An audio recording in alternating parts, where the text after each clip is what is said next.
Hola, mis amados hermanos, los que están en la transmisión en vivo y también los que verán la grabación en YouTube. Bienvenidos a una transmisión más, otra actividad de la Academia Bíblica Pesher y su servidor Abner Bartolo. Tenemos aquí el placer de contar con la presencia de un erudito bíblico, de alguien muy relacionado con las ciencias bíblicas en inglés, también ahora con sus aportes en español. Les quiero invitar de que aprovechen para compartir el enlace. Ya está habilitado para cuestión pública. Pueden compartirlo en los diferentes canales que tengan. Entonces, bienvenidos todos, bienvenidos a esta transmisión. Estamos en Abner Bartolo, en Facebook de Abner Bartolo, y luego estaremos también en el canal de YouTube de la Academia Bíblica Pesher. Muy bien, quiero comenzar señalando que esto es un esfuerzo de nuestra casa editora de referencia desde, el siglo pasado. Mucho de nuestra literatura cristiana evangélica fue gracias al aporte de CLIE. Muchas de los recursos que hemos tenido en el pueblo evangélico han sido de esta casa editora. Así que agradecemos a CLIE porque hace posible que hoy podamos hablar de un libro que ciertamente tiene grandes retos interpretativos. Los que han leído el libro de Proverbios saben que tiene sus retos. Y hoy tenemos entre nosotros a un experto, alguien que ha trabajado y no solamente ha hecho un libro de lectura para cualquier cristiano, sino que nos da pautas para leer e interpretar el libro de Proverbios. Hoy, pues, vamos a escuchar a nuestro profesor, el doctor, hermano Dominique Hernández. Él es profesor de Antiguo Testamento y de estudios semíticos en el Talbot School of Theology. Y él estudió en Israel, hizo su doctorado en Biblia hebrea. Y entre sus aportes literarios, porque en español, pues este libro es el más reciente, pero también tiene otro libro recién salido del horno en inglés. Vamos a hablar del libro en español, cómo leer los proverbios. Cuando hice la publicidad dije cómo leer el libro de Proverbios, asumiendo como pautas, pero ahorita vamos a puntualizarnos más en cómo leer los proverbios, los dichos, los consejos que están ahí en la Biblia, la literatura sapiencial. Esto ha sido publicado por CLIE en el año 2020. Ya hay transmisiones de esta o entrevistas con el autor acerca de esta obra. Ya explicó grosso modo en otros canales y también lo pueden ver en el canal de CLIE. Pero en la Academia Bíblica Pesher queremos hacer algunas preguntas también pertinentes para nuestros alumnos y también para las iglesias que el Señor nos permite ministrar. Vamos a iniciar con una pregunta. ¿Cómo fue el peregrinaje del autor? Ese peregrinaje cristiano, académico y ministerial. Por favor, por favor. En primer lugar, Abner, muchísimas gracias por la oportunidad de aparecer aquí en tu show y participar en lo que estás haciendo, el buen trabajo que estás haciendo en el Instituto Pesher. Bueno,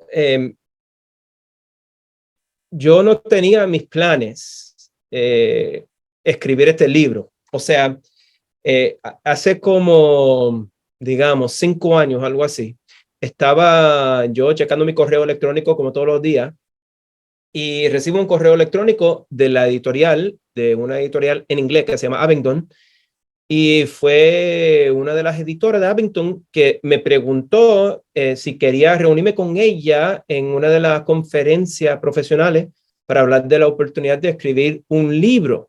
Entonces dije, no sé, porque en ese tiempo estaba yo trabajando en mi monografía de libros de hobby. Mi entrenamiento de los idiomas bíblicos es muy técnico y yo sabía que ella iba a querer que yo escribiera un libro menos técnico. Y yo no quería hacer eso en ese entonces, pero me puse a pensar, dije, ¿sabes qué? Mucha de la gente, muchos de mis amigos, de los hermanos y las hermanas en la iglesia no van a leer mis libros técnicos, mi monografía, no van a leer eso. Van a leer libros, de hecho, quieren leer libros que les ayuden, ¿verdad? A leer las escrituras, a interpretar las escrituras, a aplicar los principios de las escrituras a sus vidas. Entonces, le escribí a esa editora y le dije que sí, que me podía reunir con ella en la conferencia. Me reuní con ella y eso fue el principio de unos meses hablando de lo que iba a ser el tema de ese libro. Yo quería escribir el libro de Ruth y la editorial me dijo, no, que no queremos ese libro. De hecho, me dijeron, no queremos que tú escribas ese libro. Y luego la editora me dijo, ¿qué tal el libro de Proverbios? Y cuando ella dijo, ¿qué tal el libro de Proverbios? Cuando me preguntó eso, dije, wow, ¿por qué no pensé en eso? A mí me encanta el libro de Proverbios y además es un libro un poco difícil de leer, porque muchos cristianos pues toman un adagio por acá y otro adagio por allá, memorizan 1, 2, 3, 5 o leen un adagio o un capítulo todos los días. Pero ¿qué tal el libro de Proverbios? ¿Cómo nos habla el libro de Proverbios? ¿Y cómo debemos de leer el libro de Proverbios?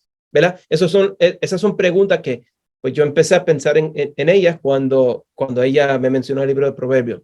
Bueno, en breve, ella me pidió que escribiera un libro sin notas en la parte de abajo de las páginas, que yo sabía que eso iba a ser un reto, porque todo mi entrenamiento fue pues técnico, ¿no? Pero dije, no, yo tengo que hacer esto. ¿Por qué? Porque cuando uno está predicando, no predica con notas, ¿verdad? Cuando uno está hablándole a sus hijos o sus familiares acerca de un principio bíblico, no habla con notas. Entonces yo tuve que escribir con notas. ¿Por qué? Porque quería que el pueblo de Dios pudiera leer este libro y que les ayudara el libro.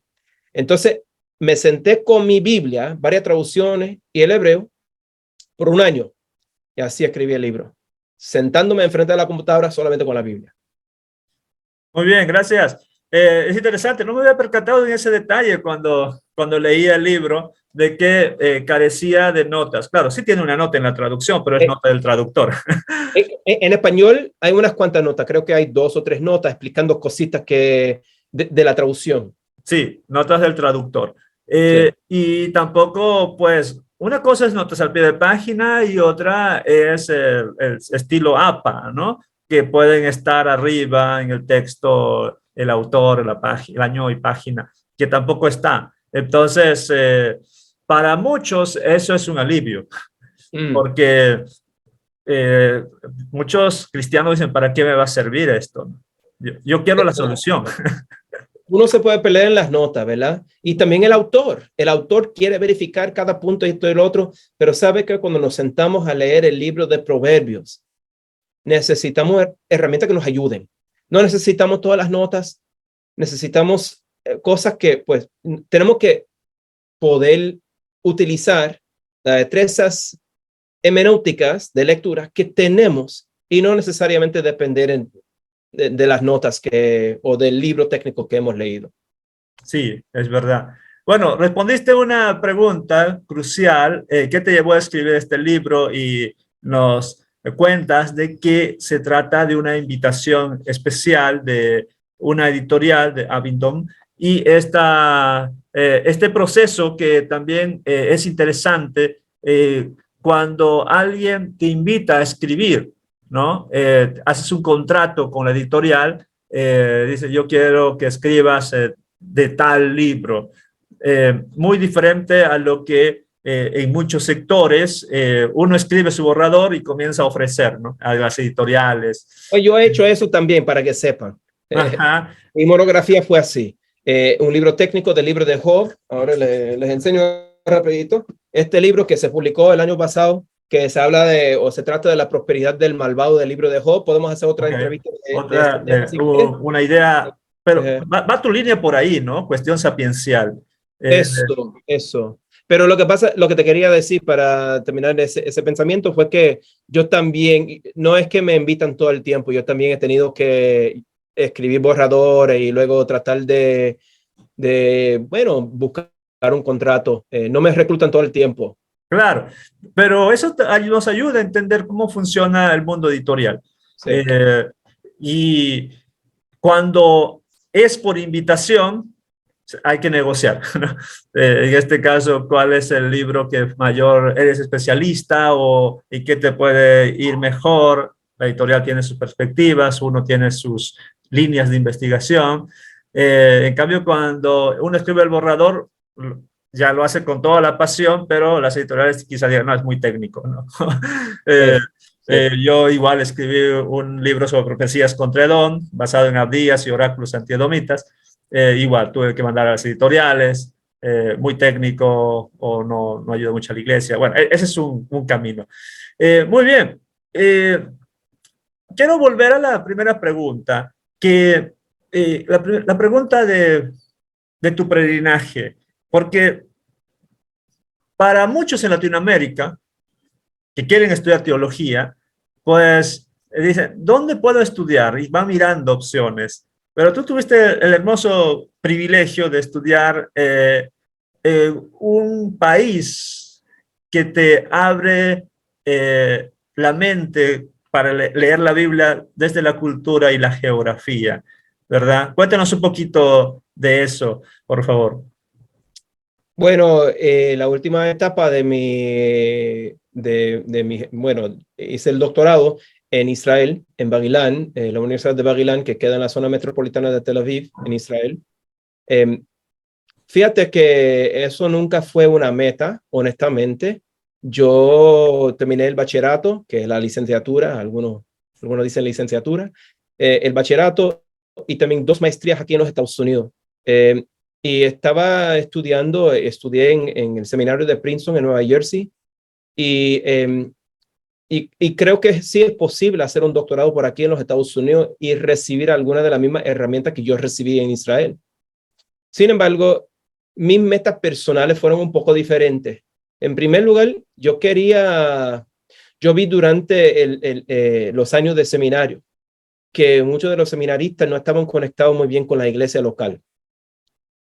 Y eso me preocupaba un poco, porque dije,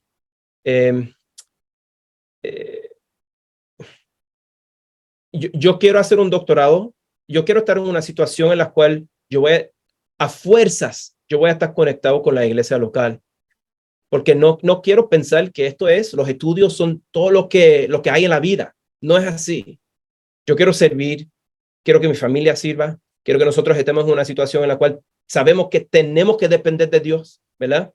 Entonces, eso fue parte de la decisión.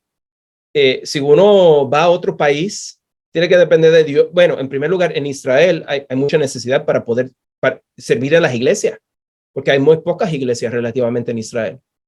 También nosotros teníamos que depender de Dios varias cosas, ¿verdad? Ahí no podía trabajar, ahí era extranjero allá, no sabía el idioma muy bien. Cuando llega a Israel, había muchas otras cosas. Había oportunidades de servir había oportunidades únicas allá en Israel. Entonces, es interesante porque muchos me preguntan ahora, ¿sabes? Tú fuiste a Israel, qué bien, que fue un logro académico, esto y lo otro. ¿Sabes que no es así necesariamente? Fue un logro personal primero. Eso es lo que yo quería, que mi familia tuvieran ese tipo de situación, porque ese tipo de situación fue la que la que iba a contribuir a nuestra formación espiritual y formación como persona. Y eso fue lo más importante. Y luego lo académico, sí, ¿no? Fue increíble vivir en Israel por las cosas que tú ya dijiste. pues yo ahí estaba hablando hebreo, el hebreo moderno. Todas mis clases fueron en el hebreo moderno. Tomé cursos de árabe, 12 años de árabe. Ahí tú ves las señales en las calles y todo eso en hebreo moderno y árabe, así que puedes practicar todo el tiempo. Tengo amigos árabes que hablan obviamente el idioma como su primer idioma y pude practicar un poquito otros idiomas semíticos. También aprender el arameo en Israel es otra cosa, ¿verdad? Porque muchos de los judíos, especialmente los religiosos, leen el arameo todo el tiempo. También el acadio, el ugarítico, todos esos idiomas son idiomas semíticos, como tú bien sabes. Entonces, estar en un ambiente, podemos decir, semítico. Además, tú hablaste de la geografía.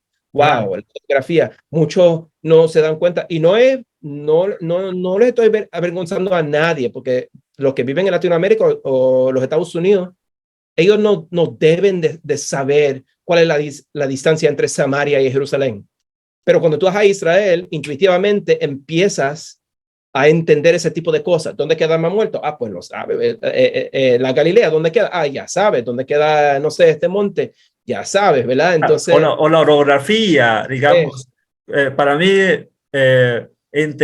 leer, digamos, el Nuevo Testamento, la de, no sé, el buen samaritano, y ver la ruta de bajada de Jerusalén a Jericó, geográficamente, su orografía, su clima, y me va a ayudar a entender muchísimo mejor. Cuando predico de ese pasaje, a veces digo, imagínense ser asaltado y que te quiten todo en un lugar donde no hay agua, ¿no? Donde hay una temperatura muy fuerte, y que el samaritano tenga que despojarse de muchas cosas indispensables para su viaje. La geografía ayuda muchísimo. Y por supuesto, el estar al contacto con ese lugar, ¿no? No con el misticismo necesario que algunos asumen, no, tengo estar en este lugar me trae un plus espiritual mejor, pero sí, sobre todo, una mejor comprensión del texto bíblico a la luz de la geografía. Seguro. Bueno, gracias por compartirnos esto. Hacía la pregunta también porque en tu libro mencionas la experiencia de conseguir el doctorado, ¿no? Dices que pues estabas a la expectativa de la respuesta, de una buena entrevista con un probable asesor y probable beca académica, y que no salió. No salió por allí, pero salió por otro lugar, ¿no? Lo que hace el Señor. Sí, así fue. Hablando de pues, lo práctico, ¿verdad? También cuando uno hace el doctorado, como muchos de los que están escuchando saben, uno tiene que pensar en el aspecto financiero, porque uno se va a dedicar pues 5 años de su vida o más, es posible que sea más, un poquito menos. El doctorado me tomó 5 años, pero uno va a dedicar tanto tiempo a estudiar. Durante ese tiempo no ganas un salario como mucho, como estaría ganando si no estudiaras el doctorado, ¿verdad? Ganas poco relativamente, entonces necesitas ayuda financiera. Y gracias a Dios, la Universidad de Bar-Ilan me dio la beca del presidente allá y así pude vivir y hacer el doctorado en Israel esos 5 años que estábamos ahí. Sí, eso como pie de página, en esa partecita donde contabas quizá la experiencia. Muy bueno, para los que van a leer el libro, van a encontrarse con esa página que cuenta el autor sobre su experiencia frustrante en ese momento, no tener expectativa de que viene quizá es una buena entrevista, pero uno no es elegido para ese programa doctoral. Pero se abren otras puertas. Y el libro de Proverbios también trata de eso, sobre el camino, ¿no? Y en el camino Dios nos ayuda. Muy bien, gracias por esa respuesta. Pasamos a otra pregunta que tiene que ver más con ¿cuál sería el aporte? ¿Cuál sería el aporte de tu libro? Por un lado, para la academia, ¿no? Cuando hablamos de la academia, nos estamos refiriendo, para los que nos están escuchando o viendo, de los eruditos o los que están estudiando, bueno, una maestría o un doctorado en teología. Y también, ¿cuál sería el aporte? Yo creo que ahí está el meollo de tu libro, el aporte para la iglesia. Repítenos, por favor, esa información. Bueno, en primer lugar, podemos decir que mi libro es académico porque fue escrito por un profesor, pero no es tan académico en el sentido, pues ya hablamos de eso, ¿verdad? Que no tiene muchas notas, no hago mucha referencia a otra literatura secundaria. Entonces, muchos eruditos, muchos académicos dirían, no tiene, la contribución es mínima en términos académicos, porque no es un libro súper académico. Pero yo creo que si hago una contribución, es a través, de hecho, de leer el libro de Proverbios como un solo libro. Y es un problema que tienen tanto los académicos, los eruditos, los que estudian filología y criticismo textual y de los textos y todo eso, que también otro problema que tienen muchos de los evangélicos o los cristianos. ¿Por qué? Porque nosotros, como cristianos y académicos, a veces lo que nosotros hacemos es que leemos los adagios o nos memorizamos un adagio y pensamos en ese adagio fuera de su contexto. El libro de Proverbios es un libro que fue compuesto de muchos adagios, que un editor vino después y compiló un montón de adagios, más de 900 adagios. Entonces, hay que preguntar unas cuantas preguntas. ¿Acaso el editor era un tonto? Hay que decir que no. La respuesta es no. Entonces, si no era un tonto, ¿cuál fue el propósito de compilar este libro? Y yo creo que si preguntamos, y yo creo que es la pregunta correcta cuando estamos leyendo todo el libro de Proverbios, si preguntamos esa pregunta, hay una contribución hacia la iglesia y también bueno, una contribución académica, podemos decir. ¿Por qué? Porque creo que muchos académicos no leen el libro de Proverbios como un solo libro, no tratan, no buscan lo que nos dice teológicamente como un libro. Y en la iglesia tenemos esta tendencia de leer los proverbios como simplemente adagios que fueron compuestos pero sin orden.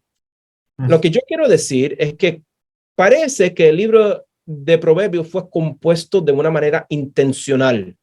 Y creo que de esa manera hago una contribución en el libro y creo que demuestro eso de cierta parte, no totalmente matizado, pero trato de mostrar eso lo máximo posible. Sí, para los que van a comprar el libro, les adelanto que aquí el autor inicia ya hace la declaración de que él nunca ha sido muy aficionado a los puzzles, ¿ya?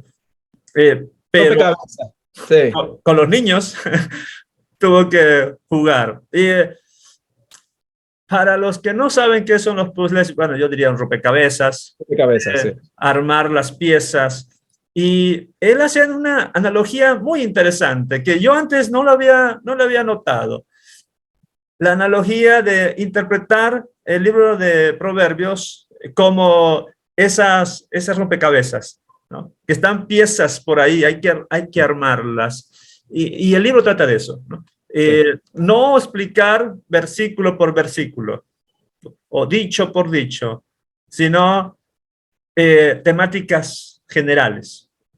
Aunque hay un capítulo especial para la mujer, que luego haré una pregunta al respecto, pero es fascinante esto de, como dice, como respondiendo, ¿no? El título mismo dice, cómo leer los proverbios, es leerlo como macroestructuras.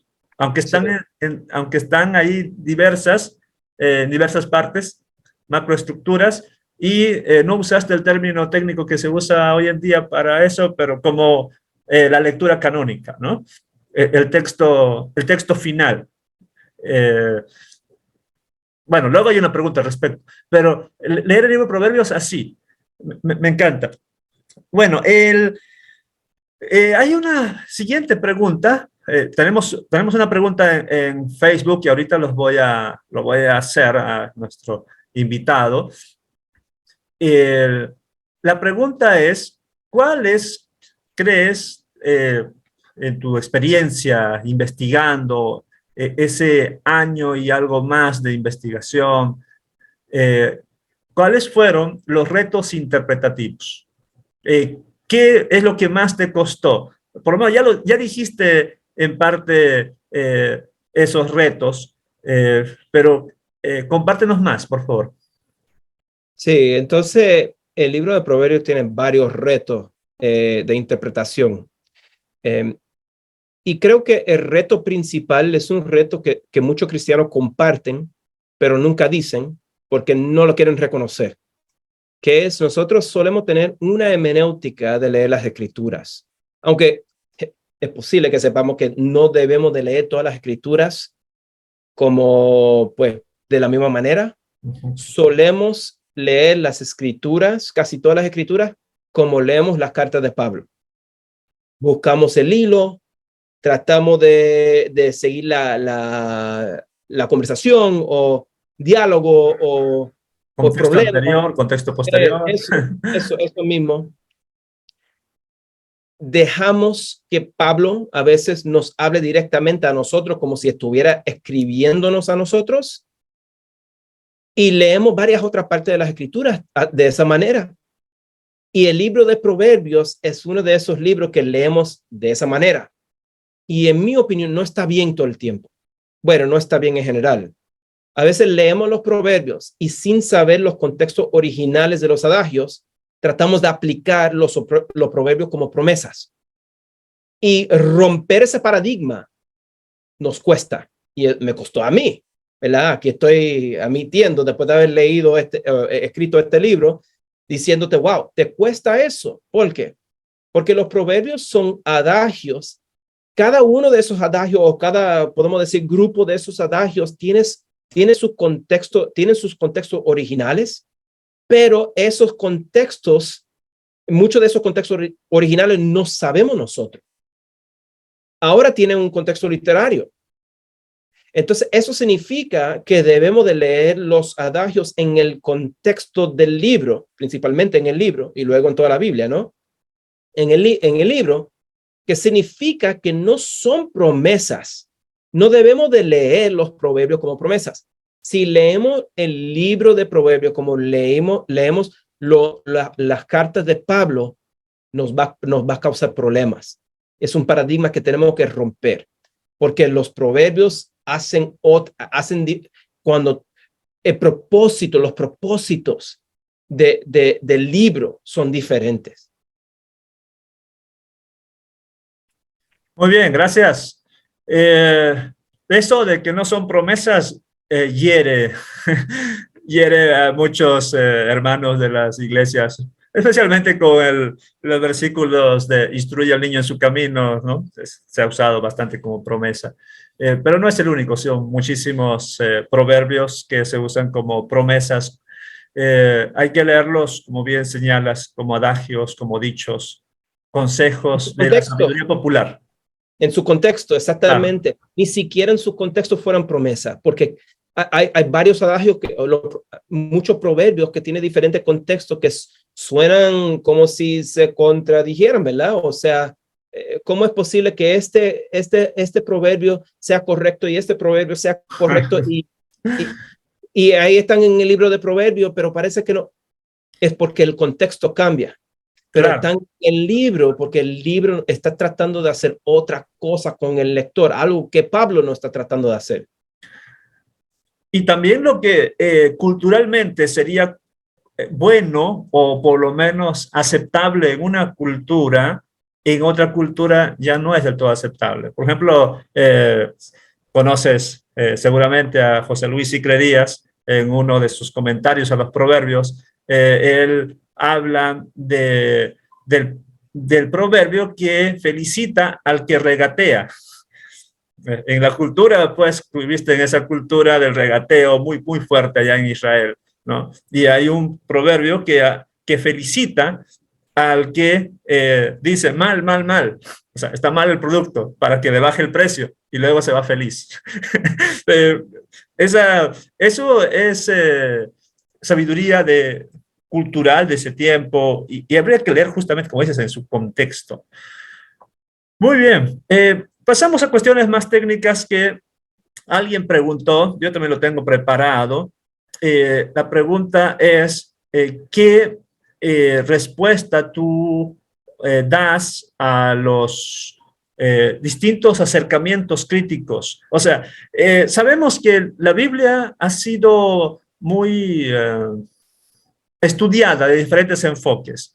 No vamos a usar el término aquí atacada porque eso puede sonar malinterpretarse, pero el libro de Proverbios también ha sido estudiado con diversos acercamientos críticos. La crítica textual, eso es lo, digamos, siempre se debe hacer, pero también está la crítica histórica. Obvio que no podemos decir, Salomón escribió todos los proverbios, eso el propio libro no lo dice. También el acercamiento literario.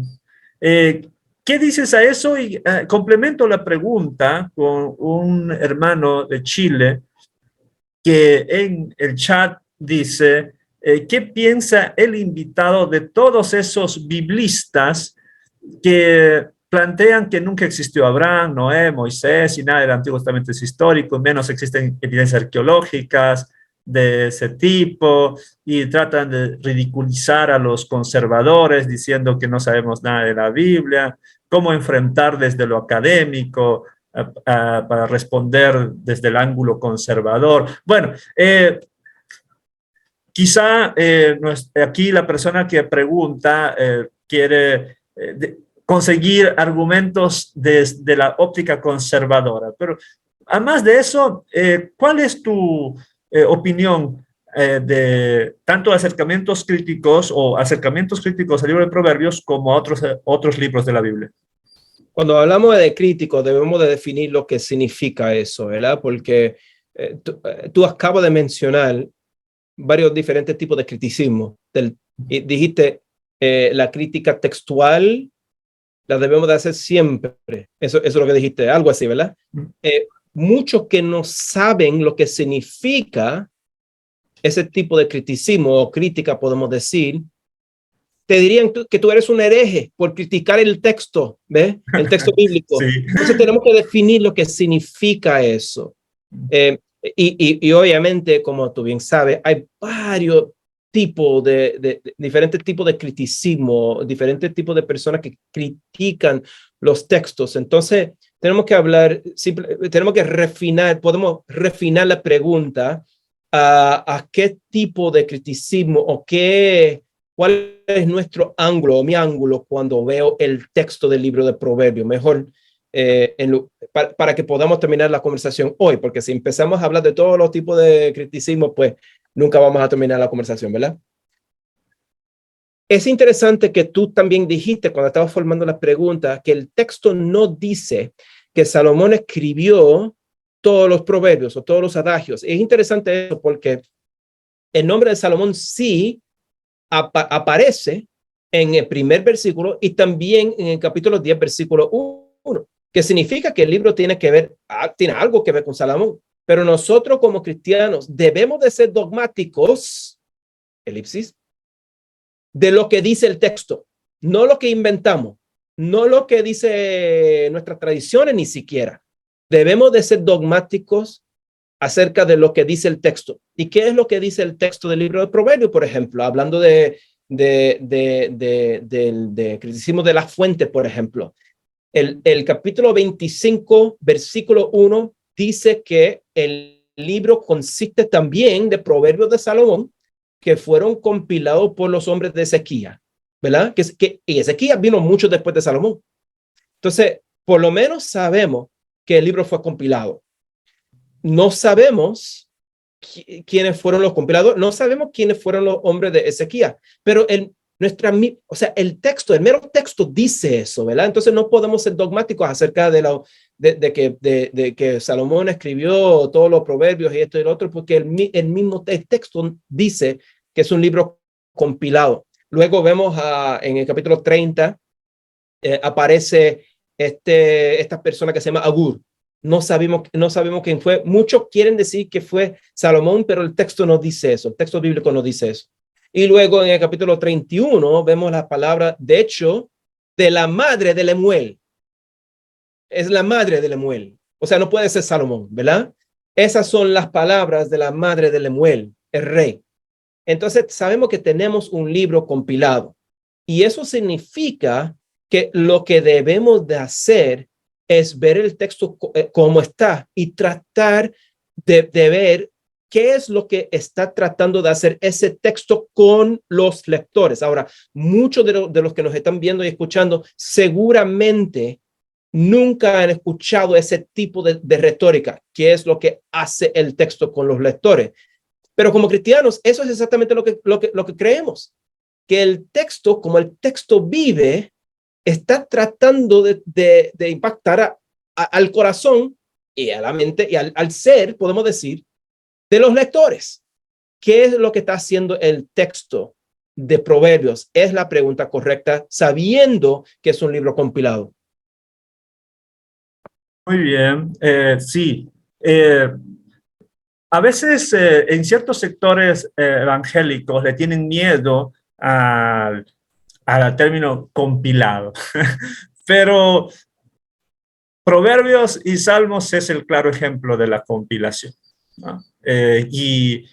Hago aquí un paréntesis, porque en otra entrevista nos criticaron de que no dejaba hablar al entrevistador, pero hago un paréntesis de yo estoy hablando mucho, brother. hago un paréntesis de que al margen de esas discusiones, especialmente en el libro de los libros proféticos, donde se discute del proto, deutero o trito, ¿no?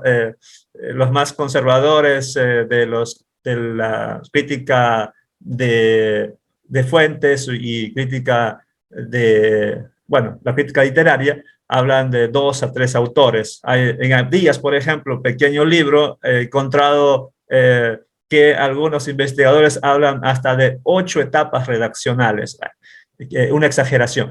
Pero no podemos negar en todos los libros del Antiguo Testamento principalmente, que hubo una tradición o una costumbre de un campo editorial, ¿no? Los compiladores, los que lo van editando, y salimos del tema, pero los que creemos en la inspiración de las escrituras, tenemos que extender nuestra creencia de el Espíritu Santo inspiró solamente a los hagiógrafos. No, también tendríamos que extender a los editores, porque los editores añadieron a veces una linita, ¿no?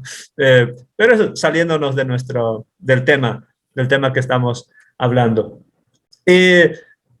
Si nos salimos del tema, no sé si tengas alguna respuesta para este hermano. La verdad te hago aquí, está escuchándolo, espero no decir demasiado, pero él siempre me pregunta de esos mismos temas, de cómo responder a los que niegan la historicidad de los personajes bíblicos de la antigüedad. La última pregunta que me hizo, y no, perdón, Erso, por no responderte, la última pregunta que me hizo fue, ¿Satanás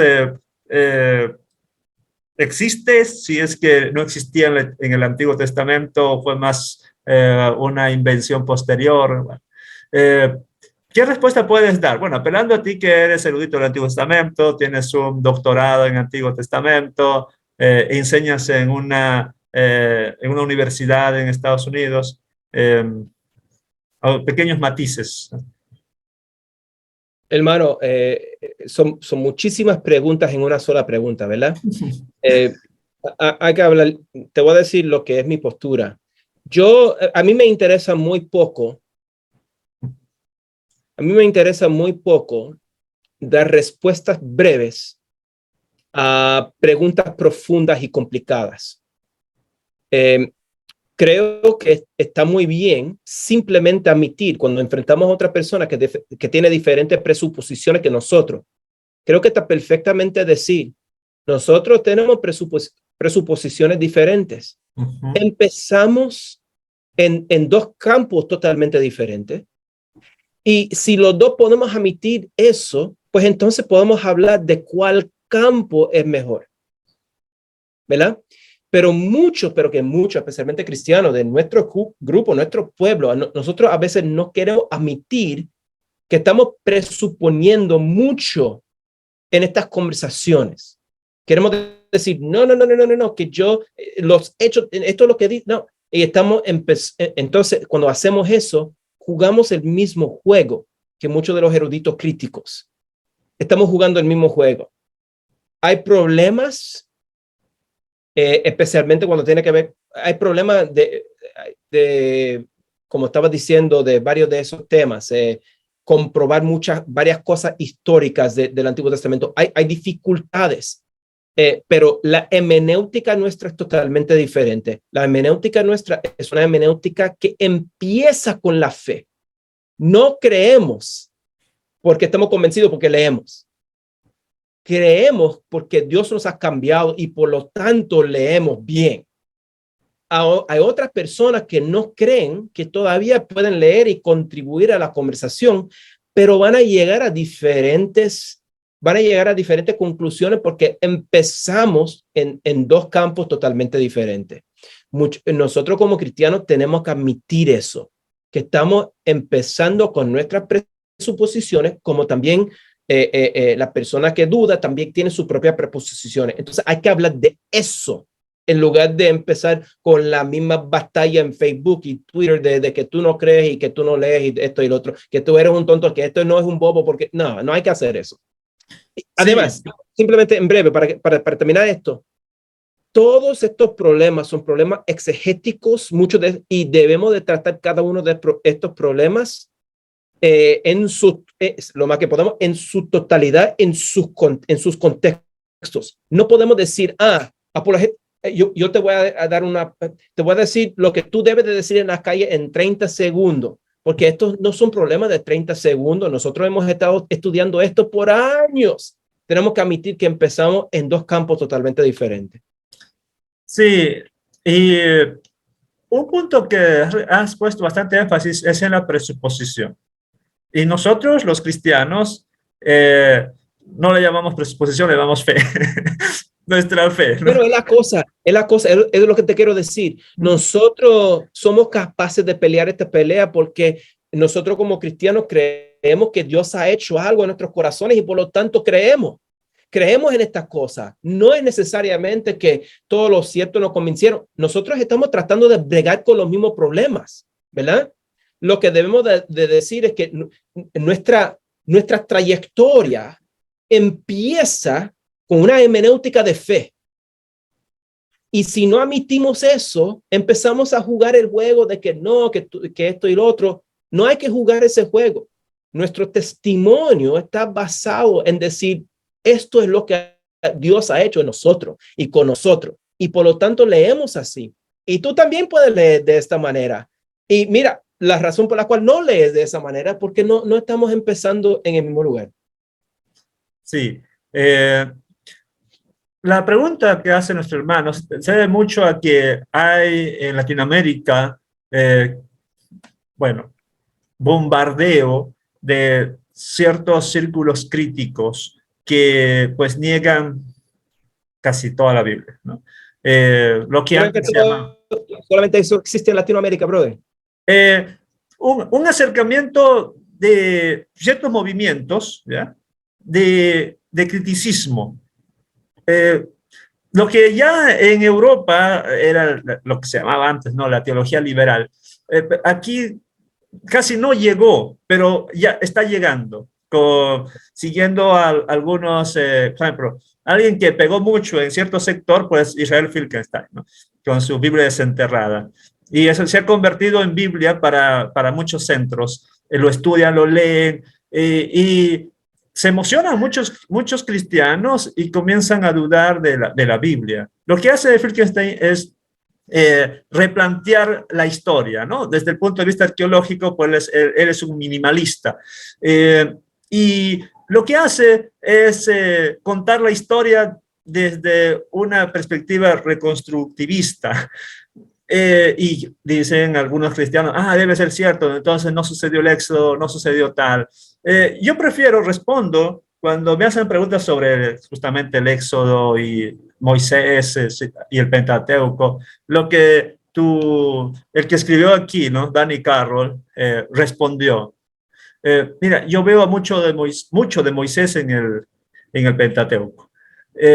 Y yo veo mucho de las cosas que dice la Biblia, del Antiguo Testamento particularmente, en relatos históricos. Como lo expone bien, bueno, para mí ha sido un pilar Kitchen, ¿no? Ahorita tenemos traducido su libro en español, Kerigma lo tradujo, y pone ciertos matices de confiabilidad, no de historicidad exacta, pero sí de confiabilidad.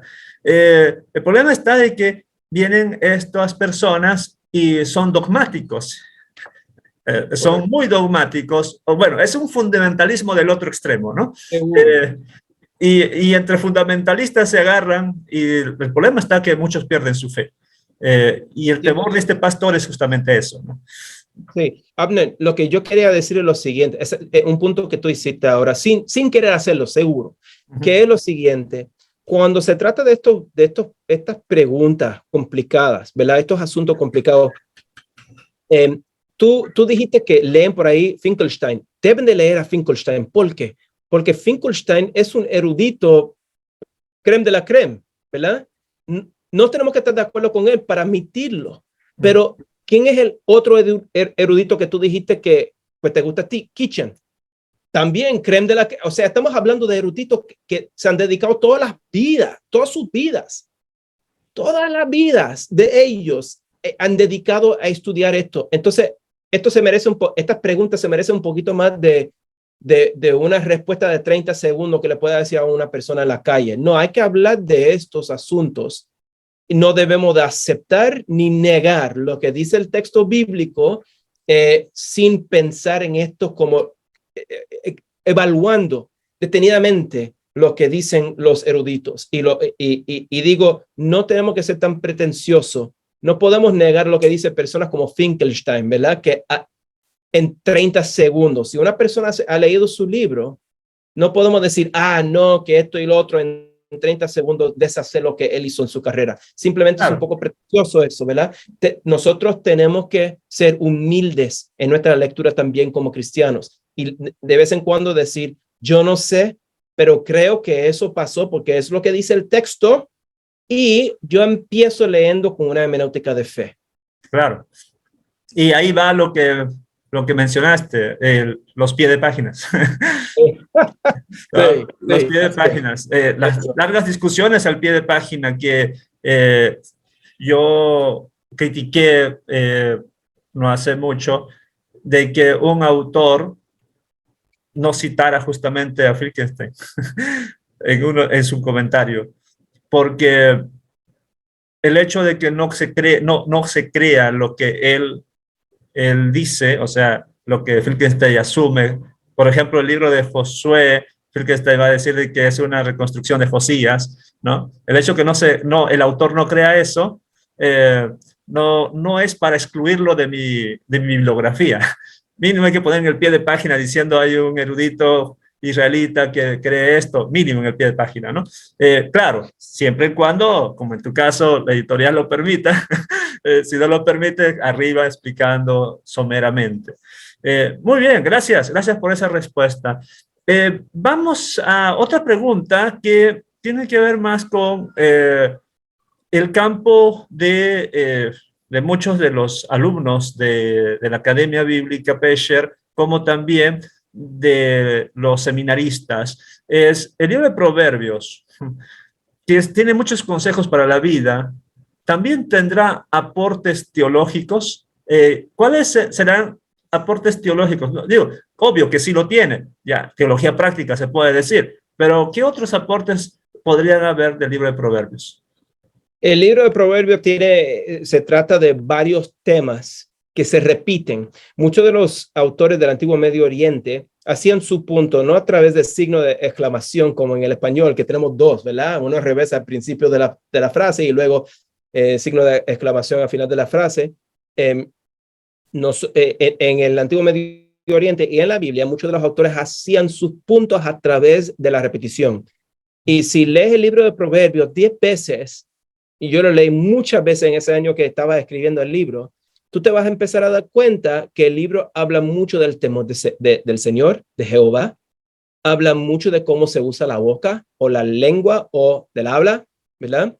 Habla mucho de podemos decir, relaciones familiares, como la mujer trata al hombre, el hombre trata a la mujer, los padres se tratan con los niños. Habla mucho de dinero, de trabajar duro. Habla de varios temas. Entonces, como tú estabas diciendo, hiciste referencia a rompecabezas que yo menciono en el libro. Creo que si leemos el libro de Proverbios buscando los temas de los adagios, nos vamos a dar cuenta que, y esto no es comprensivo, pero el libro de Proverbios habla mucho de 5, 6, 7 temas repetidamente. Sí, y de eso trata tu libro, porque yo cuando recibí el libro, yo pensaba, porque uno tiene su expectativa, ¿no? Pensaba encontrar una serie de pasos. Paso 1 lee de este modo, paso 2 lee de este modo.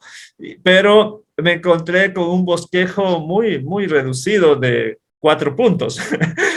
4 puntos. Más un epílogo. Y allí, en esos 4 puntos, bueno, en sí sería 3 puntos porque el último lo dedicas al último capítulo, está los temas generales, ¿no? Mi profesor, Gary Williams, mi asesor de tesis, decía, la mejor forma de escribir es siendo conciso. Estoy aprendiendo eso. Uh-huh. Muy bien, ya que mencioné a Proverbios 31, tú titulas La sabiduría en la práctica y no colocas como aparece el título en nuestras Biblias, la mujer virtuosa. Tú lo cambias. Lo dijiste. Ahí va mi pregunta, ¿no? Mi pregunta es, el término que tú usas es una mujer luchona, no, es una guerrera.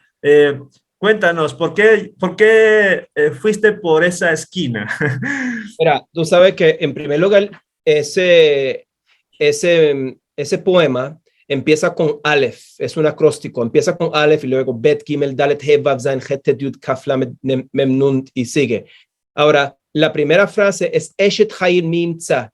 Eshet Hayil, Eshet viene de Isha, mujer de Hayil puede significar varias cosas.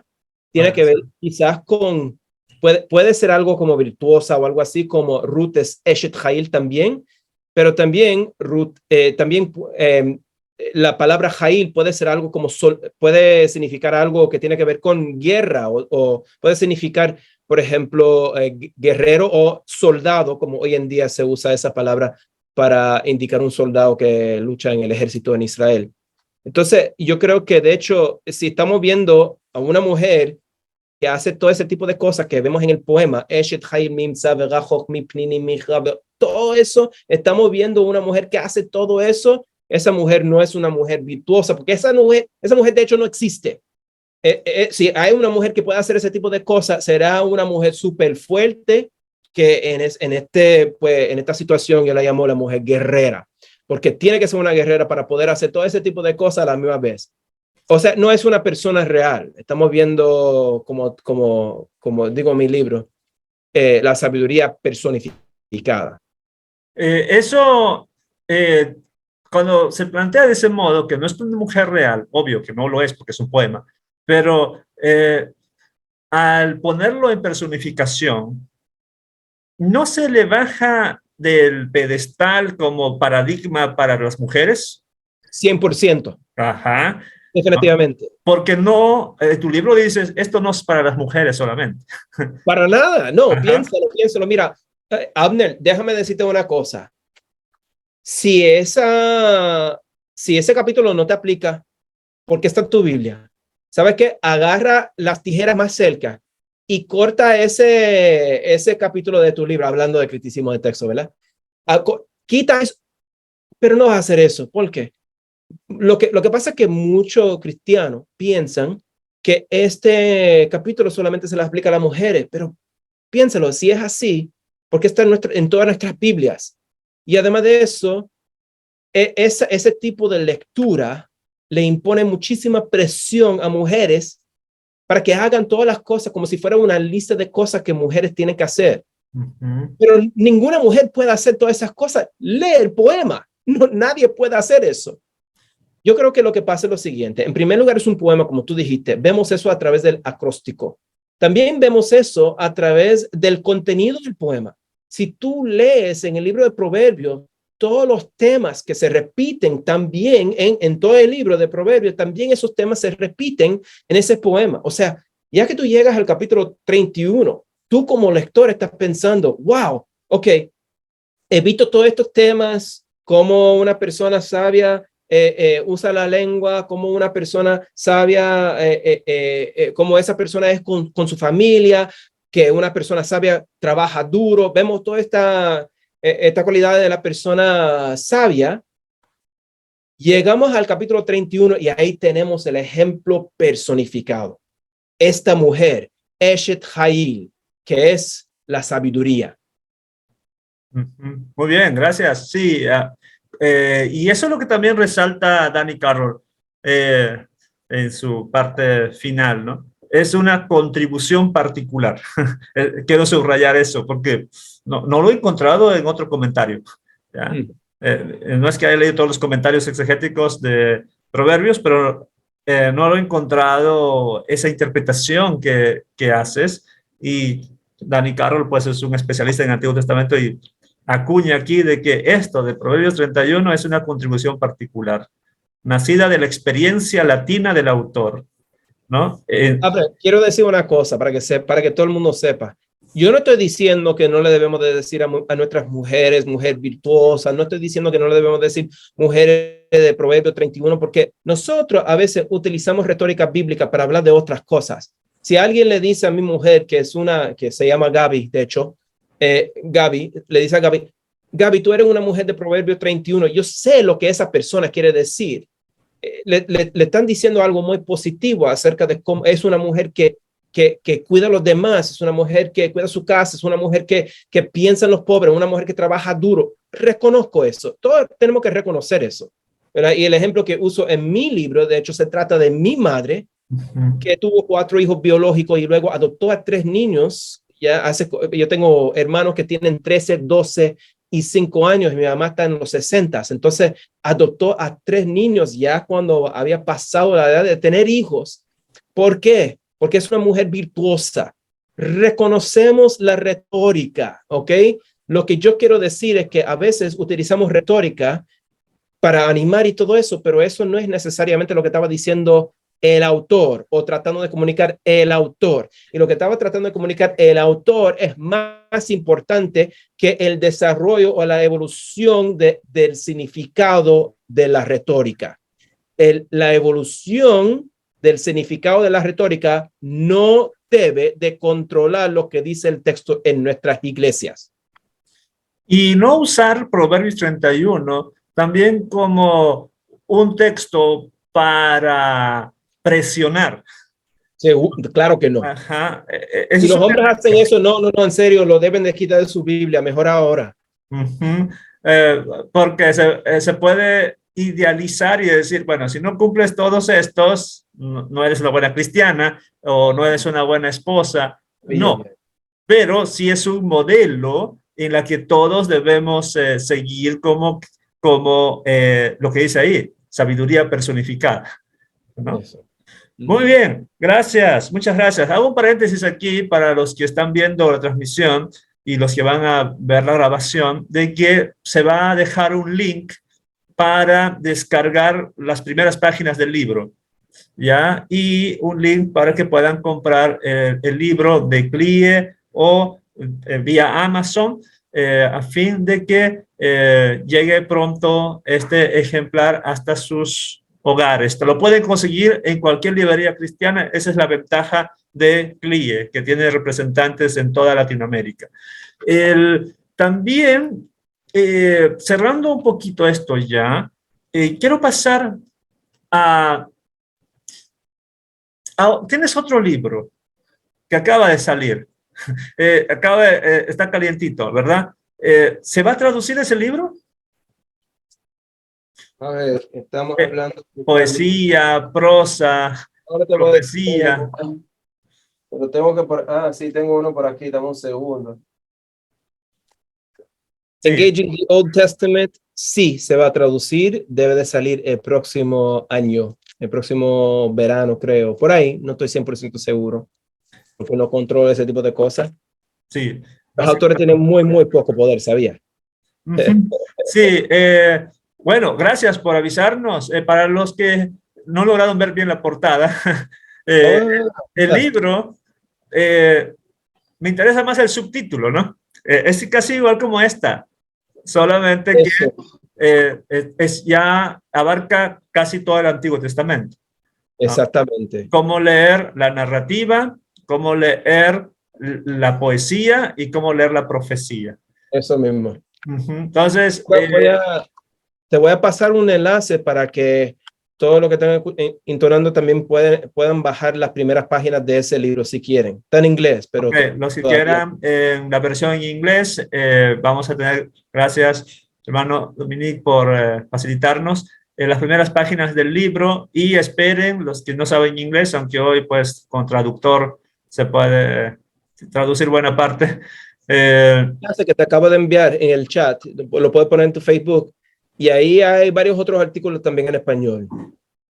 Ok, bueno, ya, ok, está en academia.edu, sí, allí pueden encontrar, en su página de academia.edu pueden encontrar igual el resumen de esto y otros artículos que el autor ha publicado. Les recomiendo para los que no conocen academia.edu, todos los académicos, por eso se llama así, quieren o buscan publicar sus trabajos allí. Eso es como la red social de los académicos. Es el Facebook o el Instagram de los académicos. También pueden encontrar algo de nosotros, pero muy poco en comparación con otros autores. Muy bien.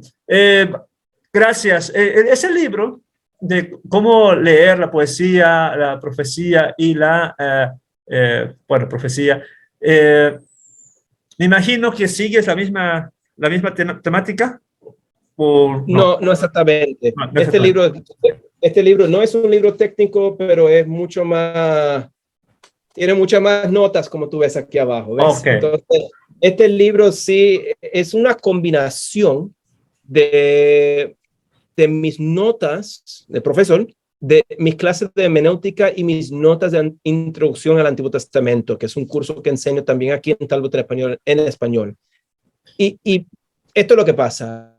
Nosotros, especialmente como evangélicos, nosotros queremos saber mucho de la Biblia, y eso está muy bien. Debemos de saber los hechos y ciertos y todo ese tipo de cosas, con las cosas que pasaron en la Biblia. Debemos de saber geografía y debemos de saber los nombres. Sí. Pero la pregunta que trato de contestar en este libro es: ¿qué hacemos con esa información? Ya que tengamos la información, ¿qué vamos a hacer con toda esa información? Y porque ahora hay mucha información en el internet a través de aplicaciones, ¿verdad? Tú tienes un montón de 100 libros, 1000 libros en tu computadora. ¿Qué es lo que hacemos con toda la información que obtenemos a través de nuestra lectura bíblica? Y de hecho, nosotros no estamos recibiendo bien de la Biblia si no sabemos interpretar, manejar la interpretación de esa información. O sea, la lectura no es suficiente. Lo que es suficiente, lo que es excelente, podemos decir, es la buena lectura del Antiguo Testamento. Sí, y es la parte que, especialmente en Latinoamérica, se ha leído bien de manera solamente devocional, ¿no? O se ha leído desde, bueno, cierto sector, desde la teología de liberación. Pero necesitamos más. Y sí, necesitamos muchos aportes para el Antiguo Testamento. Del Nuevo tenemos bastante, del Antiguo falta. Y te quiero agradecer por tus aportes, tu especialización en el Antiguo Testamento. Y yo también bueno, he trabajado en el Antiguo Testamento por eso, porque hay pocos que trabajan en ese campo. Bueno, vamos a la última pregunta. La última pregunta tiene que ver con eh, bueno, ¿cuáles serían tus palabras para la iglesia? ¿Cuáles serían tus recomendaciones para la iglesia? No solamente con el libro de Proverbios, sino de manera general, como cristiano. ¿Qué podrías hablar a la iglesia latinoamericana? Hermano, es muy, muy fácil cuando uno empieza a escribir, a estudiar teología, escuchar este tipo de conversaciones entre personas que han estudiado mucho. Es muy, muy fácil empezar a criticar mucho y a juzgar mucho, ¿verdad? Y lo que quiero decir es que nosotros como cristianos debemos de ser como Jesús, humildes. La intención nuestra, bueno, por lo menos mi intención de hacer este tipo de entrevistas y todo eso no es para enseñarle a todo el mundo que yo sé mucho más y todo eso, no es así. La intención es facilitar entendimiento para que podamos acercarnos al Señor. Cuando nosotros empezamos a estudiar la Biblia, leer el texto en el hebreo, el arameo, el griego, analizar teológicamente, detenidamente lo que está diciendo el texto, hay que mantener esa meta. Estamos haciendo todo esto para poder recibir del texto los puntos principales que nos ayuden a seguir y que le ayudas al pueblo de Dios a seguir al Dios del texto. No hace más orgulloso, ni ni tener una apologética, no, nada de eso. Nosotros vamos a poder cumplir con todas esas metas mientras que sigamos caminando con el Señor y animándole a los demás a caminar con el Señor. Eso es lo que me encantaría, ¿sabe? Le quiero animar al pueblo, a todos los que están escuchando, a reconocer que meter más información en el coco no necesariamente nos acerca al Señor, ¿verdad? Pero ese espíritu de humildad en nuestra lectura sí nos ayuda, nos acerca al Señor y nos ayuda a ser mejores lectores del texto bíblico. Y eso es lo que quiero compartir como últimas palabras. Gracias. Bueno, yo podría decir a luz de Proverbios, pues lo mismo que dice los primeros versículos, ¿no? Creo que como libro sapiencial, el libro de Proverbios quiere mostrarnos el cómo vivir, pero no es un vivir para nuestra gloria, sino lo que dice ahí, el temor a Dios. El principio de sabiduría es el temor a Dios, y como cristianos en general se nos pide eso. Y en el Nuevo Testamento, Santiago, que es considerado por muchos como el Proverbios del Nuevo Testamento, se nos pide también que oremos por sabiduría, ¿no? Y vamos en sabiduría, pero una sabiduría no relacionada al intelectualismo, porque de nada que ver con eso, con la sabiduría semítica, sino esa sabiduría práctica, ¿no? Ser hacedores y no solamente oidores. Hablador. Sí, y muchas gracias, mi hermano. Encantado por tu contribución. Yo, sí, allí, encantado. Quiero animar a todos que puedan adquirir este libro. Está relativamente barato para que puedan conseguirlo. Y les aseguro, porque a veces cuando uno es invitado por una casa editorial para promocionar o entrevistar, puede decir, va a promocionar los libros aunque no tengan valor. Está ese prejuicio. No, pero cuando yo leí este libro, yo me quedé fascinado, al punto que comencé a hacer, pintarlos, rayarlos, Claro, tenía solamente... Aprobación, ¿qué te gustó?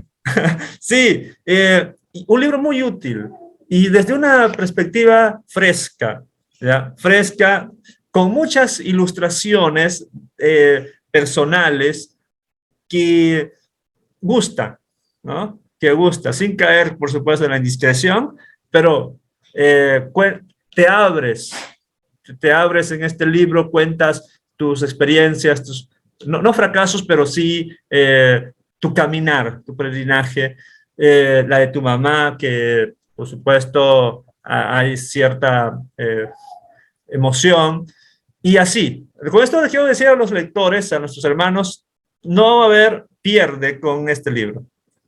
Cómprenlo. Y para mí fue un placer conversar contigo, no solamente por la entrevista, sino porque ya tengo tiempo, la verdad, ya tengo tiempo que te había estado siguiendo.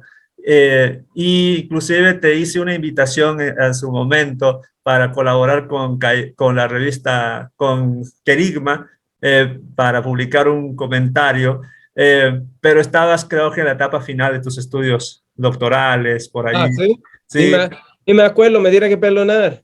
no, es que justo que hoy envié un mensaje por Messenger, dije, ¡hey, sí! Está el mensaje que había enviado. Entonces, eh, es de mucha alegría que latinos estén contribuyendo, no solamente para la academia, como mencionaste, sino tu pasión, la iglesia local. Y hay que equilibrar eso, ¿no? Y tú lo haces bien, lo has señalado bien. Te quiero animar para que continúes así. Y como dijo, vuelvo a repetir, porque también Dani Carlos fue mi profesor, fue mi profesor en el CETECA. Muy bien. Lo que dijo es, una de las últimas cosas que dijo hace como 3, 4 semanas, sigan a este joven erudito. ¿Eso dijo? Sí, lo dijo, Ah, lo publicó en Facebook, ¿ya? wow. Porque está haciendo buenas contribuciones. Creo que mencionando el último libro que publicaste, el que está en inglés. Que también escribió un endoso. Sí, bueno, él es el primero aquí arriba. Ajá, sí. Sí. Y pues en CETECA él es muy apreciado. La biblioteca del CETECA se llama Biblioteca Daniel Carroll Rodas. Eh, y para muchos es un privilegio después de salir de Denver, ir a Wheaton, estar allí compartiendo, ser guatemalteco, por supuesto, él. Eh, entonces, que te recomiende es un plus, ¿no? Un Sí. plus. Muy bien, Bueno, vamos a finalizar la entrevista. Muchas gracias, Dominique. No sé si quieres decir algo. Chao a los hermanos. seguro que sí, ha sido un placer. En primer lugar, platicar contigo. Hable, muchas gracias por la invitación. Y mira, se nos olvidó decir que también tenemos un programa hispano aquí en Talbot, que apenas vamos arrancando con esto. Obviamente soy profesor de Antiguo Testamento, pero también me desempeño como el director de Talbot en español. Así que si les interesa... ¿Son cursos o ya programas? No, tenemos programas, ahora tenemos un certificado, tenemos un diplomado y luego un certificado y vamos a ofrecer pronto 3 maestrías. Vamos a empezar a aceptar estudiantes para cursar maestrías con nosotros, 2 maestrías en artes y una maestría en divinidades, a un precio bastante razonable, muy reducido, podemos decir. Si quiere más información de eso, obviamente puede ir a la página de web que es viola.edu diagonal Talbot en español, o se puede poner en contacto conmigo a través de las redes sociales, a través de Talbot en español, que estamos en Facebook, Twitter, Instagram y también a través de las redes sociales personales que tengo yo. Muy bien, para los que preguntan y dicen dónde puedo estudiar, siempre está la inquietud presencial o en línea, costos. Bueno, tenemos una opción más y en Sí, español, sí, ¿no? En 100% español. en línea, 100% en español. Y Ah, no, excelente. sí, estamos ofreciendo cursos a todas partes de estudiantes que están en todas partes del mundo. A Muy bien. nivel alto, tú sabes. Sí, es bueno esa noticia. Ya sabía que había programa en español, pero creí que eran cursos solamente independientes, pero ya dices que va a aperturar 3 maestrías eso es bueno. Y si algún día va creciendo, que aperturen un doctorado que no sea en ministerio, porque de ministerio es lo que hay bastante. Sí, pero cuesta abrir un doctorado en Biblia, por ejemplo. No, Eh, eso sí es el problema. Eso es lo que estaba pensando, pero no quería decir en la transmisión. Pero estamos esperando, quizás un día, ¿verdad? A ver. Lo que pasa es que hay tantos hispanos parlantes que todavía se están educando en Biblia y teología. Si los latinos y los hispanos parlantes se siguen para adelante, habrá tanta demanda que será necesario hacer es abrir programas de PhD.